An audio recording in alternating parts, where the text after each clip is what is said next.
الصلاۃ والسلام علیک یا رسول اللہ، الصلاۃ والسلام علیک یا حبیب اللہ۔ درود شریف کی فضیلت۔ حضور نبی کریم صلی اللہ علیہ وآلہ وسلم کا ارشاد مبارک ہے، جس نے مجھ پر 100 مرتبہ درود پاک پڑھا، اللہ تعالیٰ اس کی دونوں آنکھوں کے درمیان لکھ دیتا ہے، یہ نفاق اور جہنم کی آگ سے آزاد ہے۔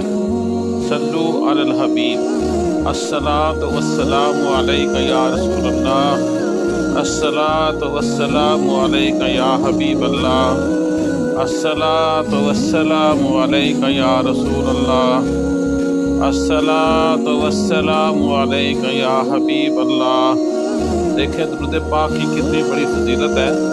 صرف آپ نے 100 مرتبہ پڑھنا ہے تو اللہ تعالیٰ آپ کی دونوں آنکھوں کے درمیان یہ لکھ دیتا ہے، یہ آدمی جس نے یہ درود پاک 100 مرتبہ پڑھا ہے، یہ نفاق اور جہنم کی آگ سے آزاد ہے۔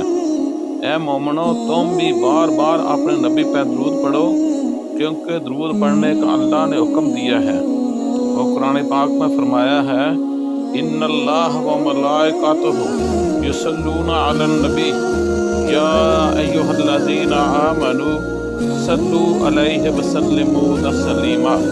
الصلاۃ والسلام علیک یا رسول اللہ، الصلاۃ والسلام علیک یا حبیب اللہ، الصلاۃ والسلام علیک یا رسول اللہ، الصلاۃ والسلام علیک یا حبیب اللہ۔